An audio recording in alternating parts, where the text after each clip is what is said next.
Ek wil vandag met u praat oor die versoendag. As jy nie weet, die versoendag het plaasgevind op die 10de Desember. Dit is die laaste groep van feeste kry ons in September maand. Natuurlik die 1ste van September is die fees van die trompetgeblaas. Dit is natuurlik dan die 10de is dan die versoendag wat Yom Kippur is, en dan kry ons ook die Feast of the Tabernacles wat op die 15de van September is. So sien ons dat daar ander feeste van Israel was, natuurlik die Pascha wat plus-minus hier in Maart en April is, dan kry ons die Pinksterfees. Dis die 3 groepe van feeste, maar ek wil vanmôre 'n bietjie stil staan by daardie Yom Kippur wat die groot versoendag is vir Israel. Is dit die heiligste dag in hulle kalender.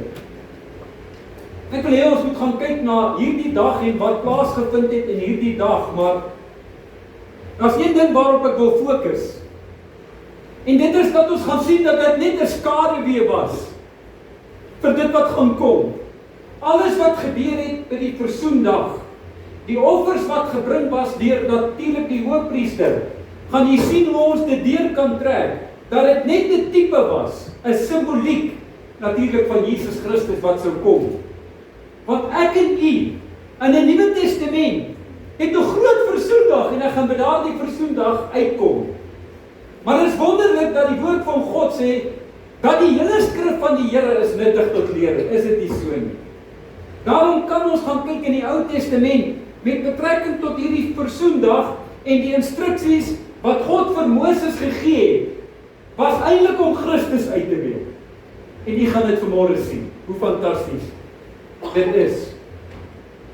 As ons gaan kyk na Adam en Eva, voordat Adam in sonde verval het, ongehoorsaam was aan God, die verbond verbreek het, was hulle in gemeenskap met God. Ons sien dat God het kom fellowship hou met hulle. In die aandwyntjie het God opgedaag en dat God met hulle gefellowship. God het gemeenskap gehad met hulle. Dit was die doel van God. Halleluja. Primêr waarvoor ons geskaap het om in fellowship, in 'n gemeenskap met hom te leef. Want ons sien ook dat hierdie gemeenskap was verbreek gewees toe Adam en Eva gesondig het. Nooit weer na Adam en Eva was daar dieselfde gemeenskap na dit nie wat God met die mens gehad het. Dan kry ons 'n ander dispensasie en dis die Mosaïese dispensasie. Want God wou weer met die volk gemeenskap hê met die mens. Toe kom God en hy gee vir Moses instruksies om wat te doen. Om 'n tabernakel te bou. 'n tent, 'n tabernakel. Ons het al 'n bietjie gaan kyk na hierdie tabernakel en die spesifieke instruksies wat God vir Moses gegee het, hoe daardie tabernakel gebou moes word en alles wat in die elke koord was, wat daar in die heilige was en die allerheiligste. En dan het God vir Moses spesifieke instruksies gegee wat gebeur moet word en wat gedoen moet word daar by daardie tabernakel. Offers wat gebring moes word. En dit is hier waar Yom Kippur inkom, want Kippur beteken versoendag en die mees heiligste dag. Want die tabernakel is betrokke by hierdie heiligste dag van Israel, wat die versoendag was, wat op die 10de September plaasgevind het. Sien, as ons gaan kyk na versoendag in terme van gebeure wat plaasgevind het by die tabernakel en veral die allerheiligste, was dit net een keer 'n jaar, wat net een persoon op 'n spesifieke manier kon ingaan. Duidelike instruksies van God wat hy vir Moses gegee het. Want God is die een wat sê wat hy bedoel en hy bedoel wat hy sê. Dit is baie belangrik. Ek gaan vir 'n paar dinge uitlig vanmôre met betrekking tot hierdie versoendag God vir Moses gegee het. Ek wil hê ons moet gaan kyk na die pad van die toegang na God toe is alleenlik deur offers. Dit is belangrik dat u dit verstaan. As geen ander pad na God toe nie, as die pad van offers. En dan is daar nie enige manier wat jy dit kan doen nie. God gee spesifieke instruksies hoe jy tot God kan nader. En dat daar op grond van die sonde en die ongeregtigheid wat die mens gepleeg het, net een manier is hoe daar met sonde gedeel kan word, en natuurlik is dit deur wat? Deur 'n offer, deur bloed. Die skrywer van die Hebreërs kom, en hy sê dat sonder bloedvergieting is daar geen vergifnis vir sonde nie. So God het alreeds, daar in Genesis, toe Adam en Eva gesondig het wat gebeur? Bloed het gevloei. Want bloed moes deel met die sonde skuld van die mens. Daarom kom God en wat doen hy? Hy verwerp die vrye blare wat hulle gemaak het. En wat het God vir hulle gegee? Velle van 'n lammetjie. Gaan nie oor die vel nie, dit gaan oor die bloed van die lam wat moes vloei vir die sonde van Adam en Eva. Waaroor dit gaan, ons sien dit alreeds daar. Ons sien in die Mosaïese tydperk hoe daar lammers geoffer is en bokke en bulle geoffer is as gevolg van die sonde van die mens, want sonder bloedvergieting is daar geen versoening vir sonde nie. Geen. Dis God se metode van die begin af. Hê dat u moet verstaan vandag dat die ou bedeling, die Mosaïese tydperk, was net 'n tydelike instelling, want dit verwys eintlik in 'n simbolies van Jesus Christus wat sou kom. Dis net 'n skaduwee van die werklike, net simbolies. Dis hartseer dat mense dit vandag nie kan begryp nie. Want ek en u leef nie meer in die Ou Testamentiese tabernakel nie. Ek en u vier nie meer 1 jaar op die 10de versoendag nie. Dis verby. God het 'n ander offer gestuur. 'n volmaakte offer. God het die tydelike laat ophou en hy het 'n nuwe laat begin. As te veel mense wat nog vasgehak het by die oue, en hulle kan nie die nuwe sien nie. Hulle kan nie Jesus Christus sien in die instruksies wat God vir Moses gegee het nie. Ek bid die Here en die Heilige Gees ons verstand gaan open. Hoekom sal ek aan die skadukant van die kruishout van Golgotha leef terwyl ek in die ligkant kan leef? Luister, die oue het in vervulling gekom in Jesus Christus. Dank die Here vir Jesus Christus. Ons moet gaan kyk na hierdie versoendag.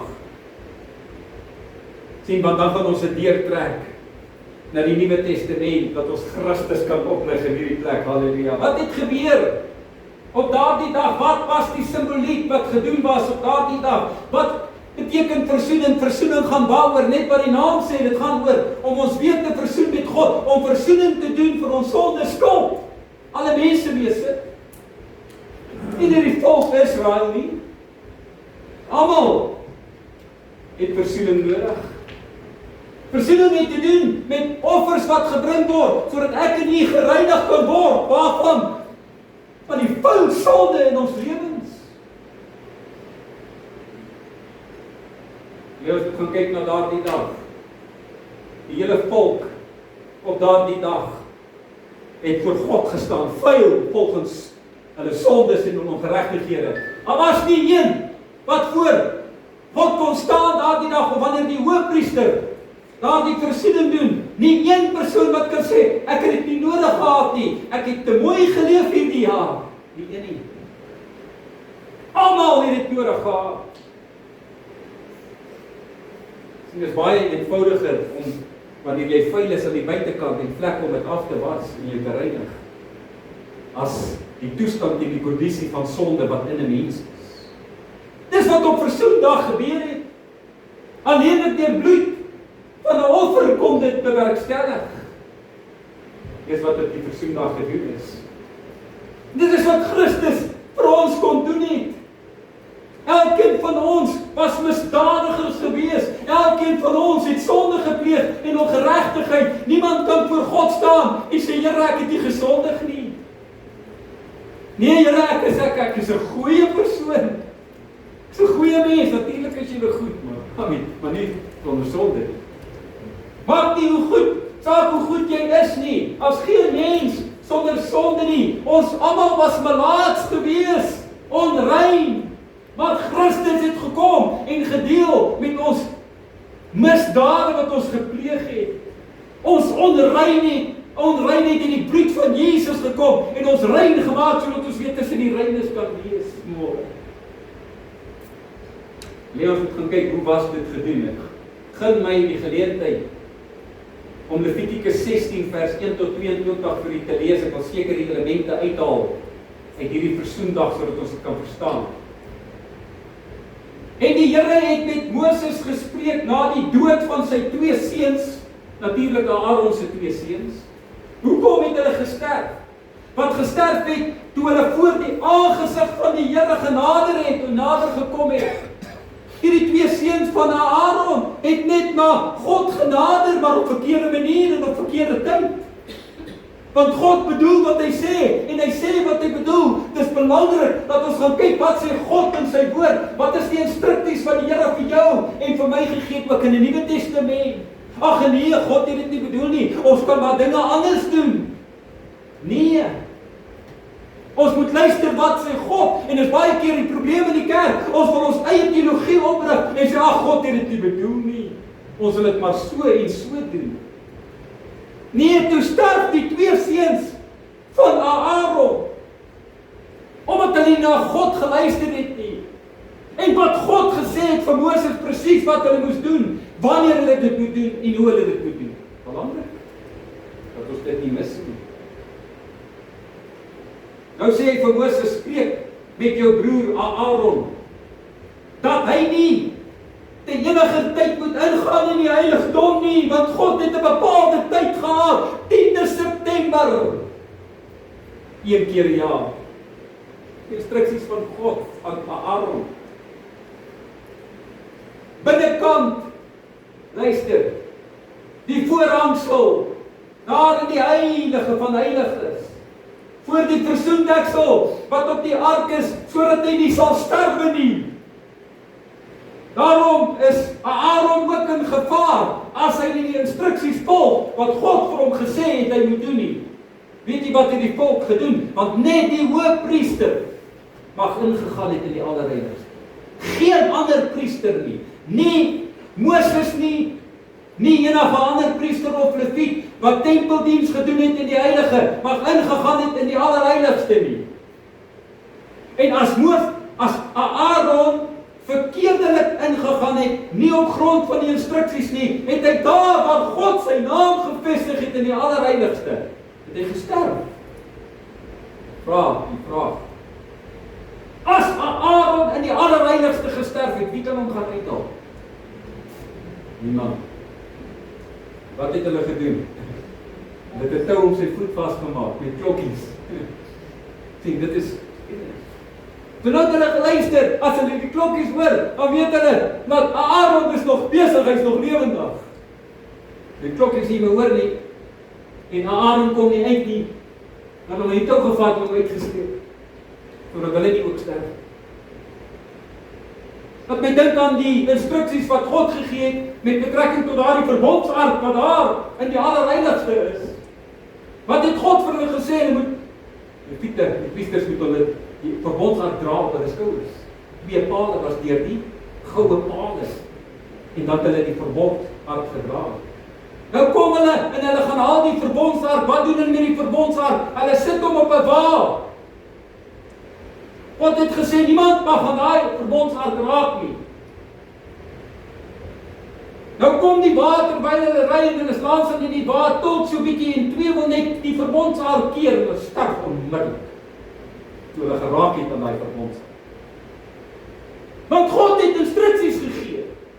God het gesê, jy waag nie om die verbondsark oop te maak en daarin te kyk nie. Wat was binne die verbondsark? 3 dinge. Kliptafels, die manna en die staf.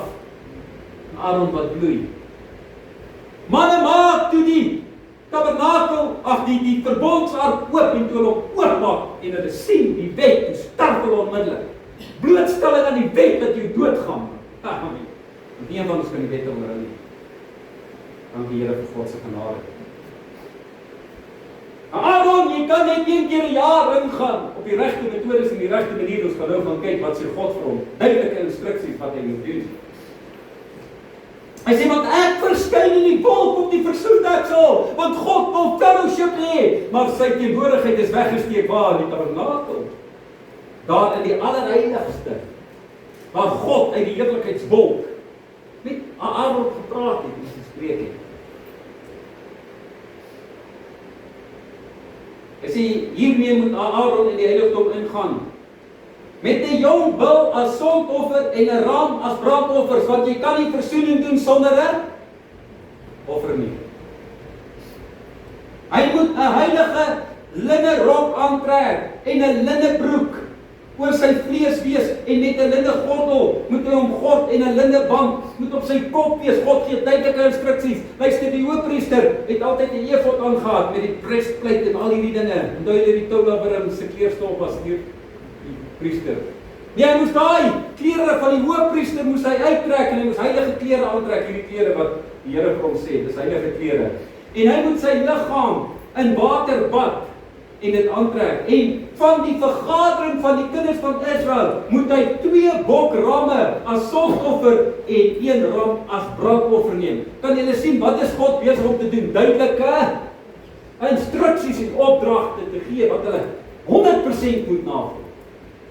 Dan moet Aaron die sondofferbul wat vir hom bedoel is, vir wie bedoel is? Baie dan vir hom bedoel. Kan hulle sien? Aanbring en vir hom en sy huis versoening doen. Eerstens, hy moet ook die 2 bokke neem en hulle voor die aangesig van die Here stel by die ingang van die tent van samekoms. En Aaron moet oor die 2 bokke die lot werp. 1 lot vir die Here en 1 lot vir Azazel. Azazel is the scapegoat. Dan moet Aaron die bok aanbring waar die lot vir die Here opgekom het en vir hom as sondoffer berei. Maar die bok waar die lot vir Azazel, die scapegoat, opgekom het, moet lewendig voor die aangesig van die Here gestel word, om oor hom versoening te bewerk, deur hom vir Azazel in die woestyn te stuur, die scapegoat. Aaron moet dan die sondofferbul wat vir hom bedoel is, laat aankom en vir hom en sy huis versoening doen. Hy moet die sondofferbul slag wat vir hom bedoel is, en die 4 pan vol gloeiende kole van die altaar voor die aangesig van die Here wegneem. Daarby 2 hande vol fyn gestampte reukwerk en speserye en dit binnekant die voorhangsel bring. Dis wat hy gedoen het. Hy het 'n 4 pan gehad en dat hy kole opgesit. Dan op die brode was daar 'n sensorhouer waar daar insens was en hy moes dit gevat het. Om sy binne in die saam met die bloed van die offer, moes hy deur die voorhangsel gegaan het. En dan het hy daar die insens laat op die kole gesit en die hele rook het oor die versoendeksel gegaan. Dan het hy die bloed gestryk op die versoendeksel 7 keer soos wat God vir hom instruksies gegee het. Hy sê en hy moet die reukwerk op die vuur lê voor die aangesig van die Here, dat die wolk van die reukwerk die versoendeksel wat op die getuienis is kan oordek. Die insens. Voordat hy nie sterwe nie. Wat sou met Aaron gebeur het as hy dit nie gedoen het nie? Gesterf. Van God, van die Here. God se genade in die Nuwe Testament. As nie vir God se genade was in die Nuwe Testament, ek en jy nie hier vandag. Nie een van ons. Hoeveel van ons doen presies wat God vir ons sê? Vra u. Van die Here dat Christus vol waarheid en vol genade gekom het. Van nou na Nuwe Testamentiese versoendag toe kom. Wat moet hy verder doen? Hy moet die bloed van die bul neem met sy vinger op die versoendeksel in die ooste kant besprinkel. Aan watter kant? Ja, dit is spesifiek. Hoekom nie noord, wes, suid nie? Verlaat het boodskappe daarby uitkom. Hoekom die ooste so belangrik is? En voor die versoendeksel moet hy 7 maal sy vinger van die bloed besprinkel. Hoeveel weer? Hoekom 7? Die volmaakte getal. moet hy die sonofferbokslag wat vir die volk bedoel is en sy bloed binnekant die voorhangsel inbring en met sy bloed doen soos hy met die bloed van die bul gedoen het. Hy moet dit besprinkel op die versoendeksel en voor die versoendeksel. So moet hy dan vir die heiligdom versoening doen vanweë die onreinheid van die kinders van Israel en vanweë die oortreding wat gaan oor die versoening van hulle sondes en hulle onreinheid. Hy sê hierso, wat hulle sondes ook al mag wees, so moet hy dit ook doen vir die tent van samekoms, wat by hulle te midde van hulle onreinheid woon. En niemand, baie belangrik hier, gaan nou daarby uitkom, en niemand mag in die tent van samekoms wees, of daarin gaan, terwyl versoening gedoen word deur die hoofpriester nie. Niemand nie. Luister, wat die priesters en die leviete het diens gedoen in die heilige. Niemand mag in die tent van samekoms gewees nie. Gaan nou sien hoe kom. Totdat hy uitkom nie en versoening gedoen het, vir hom en vir sy huis en die hele vergadering van Israel nie. Dan moet hy na die altaar uitgaan wat voor die aangesig van die Here is en daarvoor versoening doen. Hy moet die bloed van die bul en die bloed van die bokke neem en dit rondom aan die horings van die altaar stryk en met sy vinger van die bloed 7 maal daarop besprinkel. So moet hy met sy vinger van die bloed 7 maal, so moet hy dan dit reinig en heilig ongeregtighede van die kinders van Israel. En as hy dan versoening van die heiligdom en die tent van samekoms en die altaar voltooi, moet hy die lewendige bok, wat is die lewendige bok? Azazel, dis die scapegoat. Kyk wat gebeur met hom. Moet hy die lewendige bok laat aankom en Aaron moet sy 2 hande op die kop van die lewendige bok lê en oor hom belydenis doen van al die ongeregtighede van die kinders van Israel. En al hulle oortredinge, wat hulle sondes ook mag wees. En hy moet wat is die sondes en ongeregtighede van die volk op die kop van die klok lê en hom deur 'n man wat gereed is staan na die woestyn toe stuur. So met die bok dan op hom al die ongeregtighede na 'n woeste land wegdra en hy met die bok in die woestyn is. Ek wil net hier by die gedeelte verder lees. Ek wil hierdie aspekte net vir die uitleg net weer trek. Na die Nuwe Testament toe. Kom ons gaan kyk na hierdie gebeure. En die simboliek hiervan, want dit wys na wie? Na Jesus Christus. Eerstens gaan ons kyk na die persoon wat alles gedoen het hier. Wie was dit gewees? Die hoofpriester Aaron. Instruksies wat God vir Moses gegee het met betrekking tot Aaron. Aaron moes daai dag alles doen. Ander tye het die priesters die lammers geslag, die bokke ensovoorts. Dit wat gedoen moes word in die heilige en die priesters gedoen, op daardie dag moes Aaron alles doen.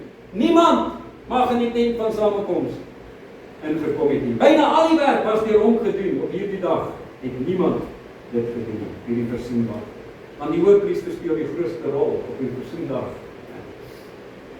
Jy sien selfs die aansteek van die kerse, in die heilige, en die vure, en die vuurrook, al die dienste wat vereis was, wat in die heilige gedoen moes word, was deur die hoofpriester gedoen, nie deur die priesters nie. Priesters mag nie in die heiligdom ingekom het. Hy was verplig gewees om die tabernakel binne te gaan, selfs 2 weke voordat hy begin werk in die tabernakel, om betrokke te wees by die dienste wat die priesters gedoen het. Dit is wat die hoofpriester moes gedoen, wat hy nie gewoond was om te doen nie. Jy sien, met die rook van die vuurrook en die bak vol van die bloed, het Aaron in die allerheiligste plek ingegaan. Interessant, daarop te let dat die hoofpriester op hierdie dag 'n nederige priester was. Want eintlik het hy gekom as 'n diensknegt, nie meer as hoofpriester nie, maar as 'n priester om te dien in die heilige, en alles te doen. Baie belangrik wat is dit gaan verstaan. Het selfs sy hoofpriesterlike klere uitgetrek en het ander kleed aangetrek. Jesus Christus, toe hy voorsiening gedoen het as hoofpriester van die Nuwe Testament, maar daar is geen ander hoofpriester in die Nuwe Testament nie, behalwe Jesus Christus volgens die orde van Melchisedek.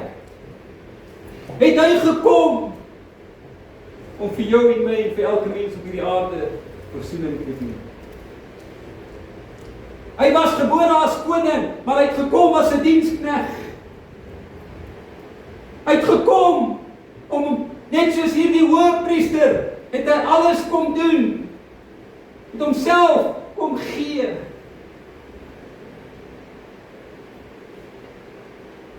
Op sy kop was daar nie 'n goue kroon gewees wat hy in die hemel gedraai het nie. Wat was op sy kop?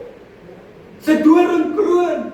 Hy het nie sy koninklike kleed aangehad nie. Ja, hulle het vir hom natuurlik 'n pers purple robe aangesit, maar om met hom te spot. Die spot te dryf met hom. Hy het nie sy goue skoene aangehad nie.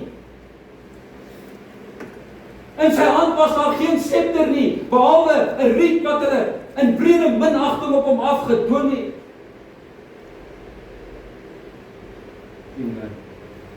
Hy was nie as 'n koning gekleed, soos wat hy in die hemel is, soos die apostel Johannes het gesê. Om te Openbaring. Jy sien, versoenings word gedoen deur wat? Deur offers. Daarom het Jesus Christus gekom as wat? As 'n offer. As 'n lam. Kan dit nou sien. Ons weet dat die bloed van die bokke en die stier, daai bulle in die Ou Testament kon nooit die volk se sondes wegneem. Nooit nie. Was nie volmaakte offers. Kon dit nooit doen. Maar hoekom is dit dan gedoen? Want dit is 'n tydelike stelsel, maar dit lei en wys eintlik na wie toe? Na Jesus Christus as die volmaakte offer. Wil ons moet die tydelike gaan verstaan, wat 'n skaduwee is 'n sinnebeeld. Is net 'n simboliek, is 'n voorbeeld van Christus wat sou kom. Die smart wat hy gedra het, is die versoening van die sonde skuld van wie? Van alle mense. Almal aanvaar dit. Die klein persentasie wat dit aanvaar.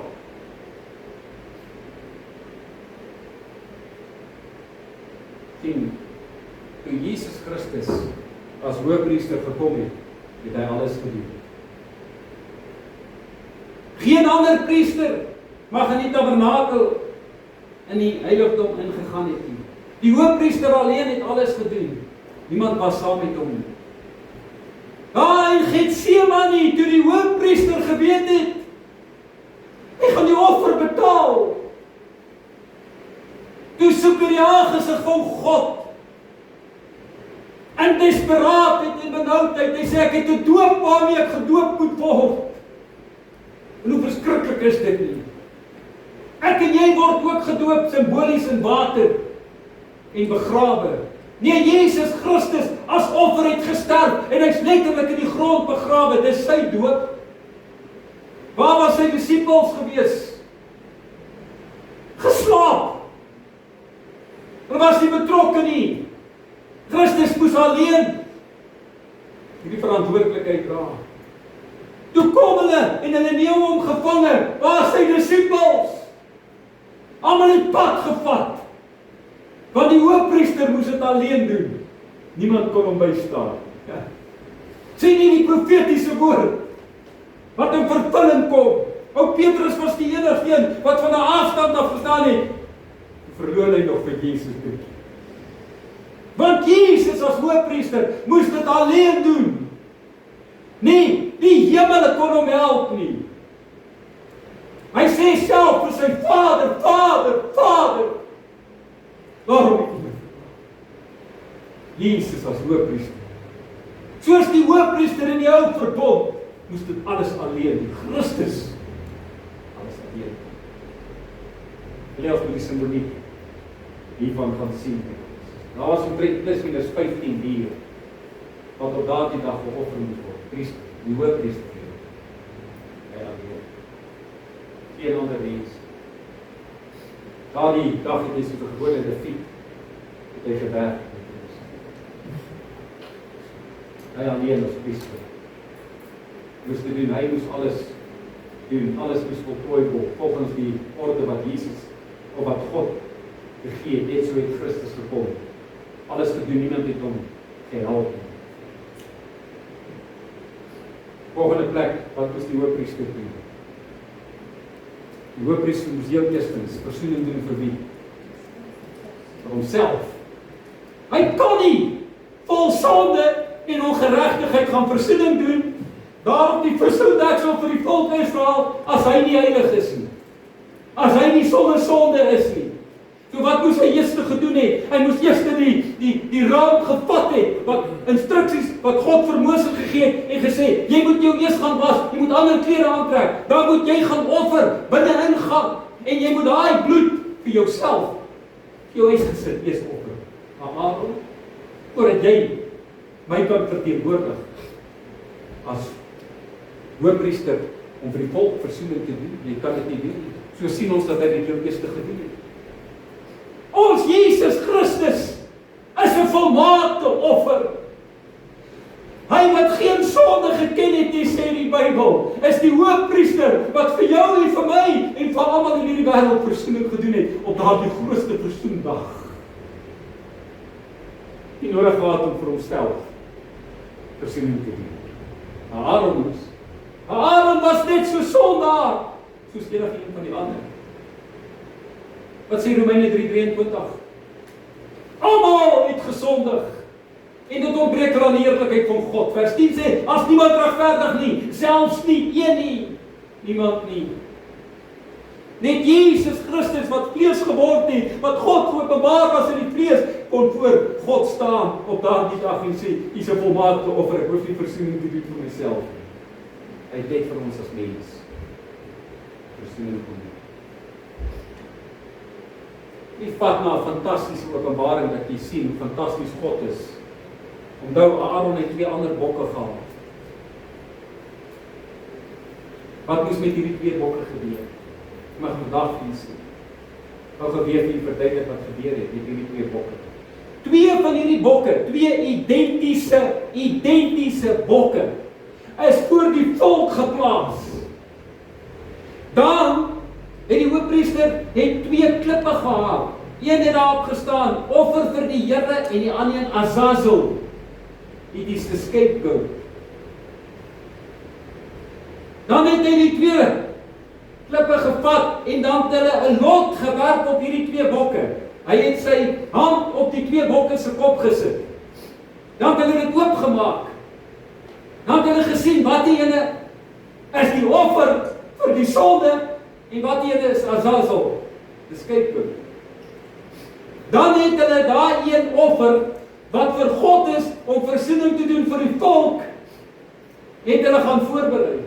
Wat het hulle met die ander een gedoen, Azazel? Hy het mos sy hande het hy op hierdie bok se kop gelê en al die sondes van die volk is daar oorgedra op hierdie bok en dan hierdie bok lewendig in die woestyn ingesit. Het hy hom? Amen. Ek vat die Nuwe Testament toe. Wat gebeur in die Nuwe Testament met hierdie 2 identiese bokke? 2 persone word voor die volk gesplaas. Wat simbolies is van hierdie 2 bokke? Wie was hulle? Jesus en Barabbas. Wat sê die Bybel? Hierdie 2 bokke moes identies gewees het. Die verduidelik hoe spesifiek God is. Wat jy dalk nie geweet het nie, my kinders. Wie was Jesus gewees? He was the son of Abba. Dit is so. Hy was die seun van God gewees. Is dit nie so nie? Wie was Barabbas? En we sê, wie was Barabbas? Barabbas se betekenis kom uit 2 woorde. Bar en Abba. Weet jy wat beteken Bar? Son of Abba. Hoekom? 2 identiese bokke. Barabbas, son of Abba. Wie was Jesus? Son of Abba. 2 bokke. Ek en suster, wat identies is. Fantasties nie, en die lot word gewerk. Want wat sê die Bybel? Die lot moes gewerk word op een van hulle sou die offer gewees. En die ander een is die scapegoat. Ek vat die, ek trek dit deur na die Nuwe Testament. Jy kan sien hoe fantasties God is. Matteus 27, 15 tot 17. Daar sal jy sien, daar is die twee bokke, Day of Atonement. Twee bokke wat voorgeplaas ons kyk. Nou op die fees was die gouverneur gewoon om een gevangene, die een wat hulle wou hê vir die skare los te laat. Daardie tyd hulle berigte gevangene gehad met die naam van Barabbas, son of Abba, seun van God. Nadat hulle dan bygekom het, of by een gekom het, sê Pilatus vir hulle, wie wil julle hê moet ek loslaat, Barabbas of Jesus, wat genoem word Christus, want nou moet wat gebeur? Die lot moet gewerk word op hierdie twee bokke. Nou sien ons, broers en susters, vers 20 tot 22. Maar die owerpriester en die ouderlinge het die skare oorgehaal dat hulle Barabbas moet begeer en Jesus moet ombring. Toe antwoord die gouverneur en sê vir hulle, wie van hierdie twee wil julle hê moet ek vir julle loslaat? En hulle antwoord, Barabbas. Pilatus sê vir hulle, wat moet ek dan doen met Jesus wat genoem word Christus? Hy is die offer wat vir die sondes moet betaal vir die mens. The scapegoat is Barabbas. Wat moet ek met hom doen? Laat hom gekruisig word. Laat hy die offer wees wat moet sterf en sy bloed laat vloei aan 'n kruishout, sodat ek en jy vandag versoening het by God. Want dis profetiese woord, natuurlik kon Barabbas nie die een gewees het nie. Jesus Christus is, hoekom God hom gestuur het, want hy het vlees geword en in ons kom woon. Want jy sien, ek en jy, Adam, is geskape na wie se beeld? Na God. Jy sien, ongelukkig het Adam verval in sonde, alhoewel Adam was wie gewees? Gaan kyk in die geslagsregister in Lukas 3. Adam word wie genoem? Die seun van God. Son of Abba. Adam, seun van God. Dan kyk, net soos Jesus Christus, maar Christus het vlees geword. Ons is geskape na die beeld van God. Fantasties. Maar ongelukkig het ons gebeur. Ons het die natuur van Adam. Sonde is op ons. Die sonde is op die mens.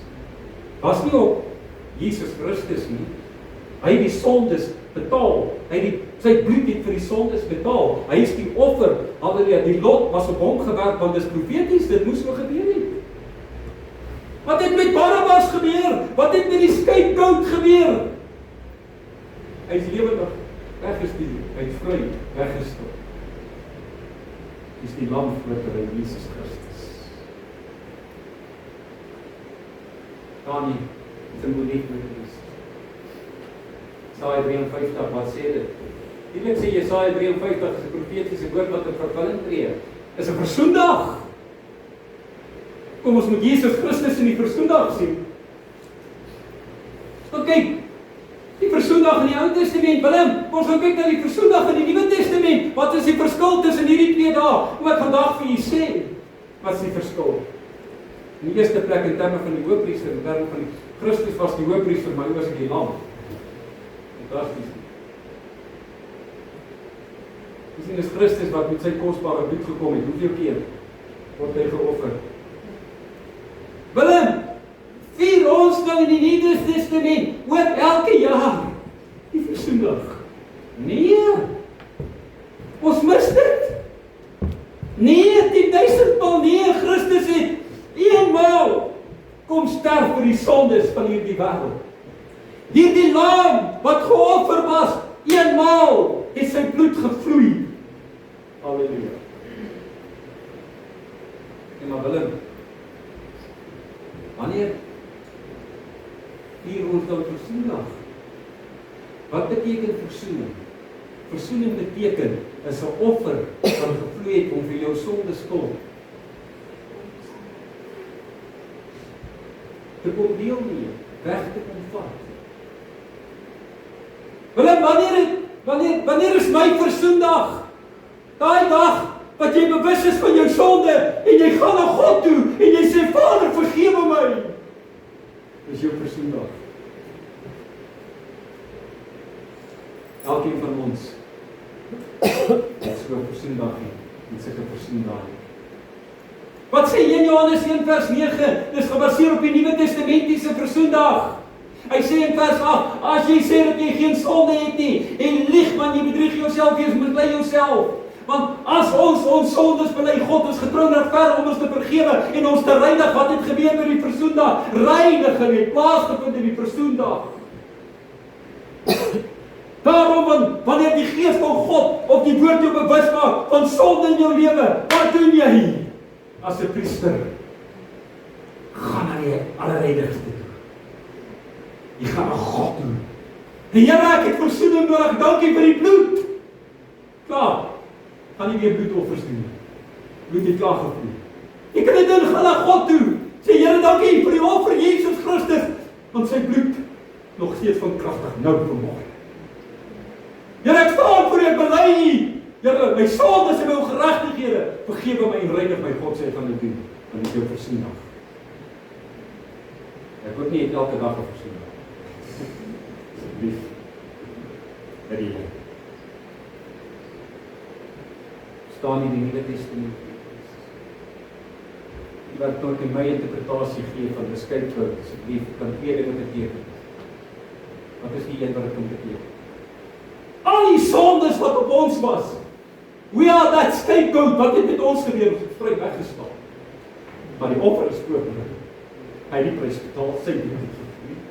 Die prys het van God betaal. En God vir sy genade, halleluja. Loof die Here. Maar ek weet ook een ding, dieper waarheid in betrekking tot hierdie skytwoord. Hy sê, al was jou sonde soos verblak en op wit soos wol. Hy gaan dit wegneem so ver as wat die ooste van die weste is. Ek weet nie hoekom staan jy, hoekom die Here gesê ooste van die weste. Julle weet hoekom. Ek gaan later aanloop. Dis spesifiek hoekom God gesê het, as far as the east is from the west, that's our Father. He has removed our transgressions from us. Nie van die noorde tot die suide nie. Kan nooit gebeur nie. Probleem as dit van die noorde tot die suide is. Moet wees van die ooste tot die weste. Van later, ek hierdie ding oorweeg met Christus. Die vat, ek sluit daarby af vanmôre. Wat het Aaron gedoen as hy in die Allerheiligste ingegaan het? Hy het reukwerk gehad. Hy het offers gebring aan die Allerheiligste. En ek en jy ingaan, gaan ons nie sonder offer, ons gaan nie sonder reukwerk. Lief. May my prayer like incense rise before you. The lifting of my hands, sacrifice. Wat is die reukwerk? Here, ek gee my lippe as offerdier, Here. The lifting of my hands is sacrifice. I lift my hands to the coming King. Staan nie hoekom sê God, ons moet dit doen. Jy hoef nie 'n lammetjie hiernatoe te bring nie. Bring jouself. Want jy gee jouself as lewende heilige welgevallige offer aan die Here. Wat is hierdie offer? Is jou aanbidding. Bereid om dit te doen. Ek gaan sy poorte bid met lofprysing en aanbidding. Daar nie belangrik is lofprysing en aanbidding. Dit is nie sommer net iets wat ons doen op 'n Sondag en self besig is. Met dit diens klaar te kry. Hierdie is belangrike dinge in 'n nuwe verbond. Wanneer ons vanmôre sit en ons het hierdie verbondsmaal, dan vier ons die versoendag. Die bloed van Jesus as offer. Halleluja. So kom, wanneer jy bewus word van sonde in jou lewe, wat doen jy? jy gaan na daai broodjie toe, daai broodjies. Want dis die offering. Op die groot versoendag in die Nuwe Testament, wat net eenmaal plaasgevind het, aan die derde Pasga, wat Jesus met sy disipels het hierdie instelling gemaak en sy verkondig die dood van hierdie lam, die offer op die groot versoendag, die Ou Testament is. Waarom? Wat sê bietjie dink julle gaan ons sing? My prayer, right? En jy aan God offer môre. You want to sacrifice, what does the word of God says? What must you do as a sacrifice? Lift your hand. God is voorsaak van koning te kom. Ek bid die Here dat jy vanmôre ernstig gaan wees. Sê Vader, ek wil ook my lewe as 'n lewende heilige welgevallige offer voor U bring, Here. Vader, my aanbidding, mag dit nie sê wees. Weet jy wat doen engele? Maar ek kan hier doen. Engele kom deur my portal. Op hierdie staircase en kom in met bakke en wat vang hulle op jou aanbidding? En dan waai en vat hulle dit na die tabernakel in die hemel. En word dit as insens vir God daar gegee.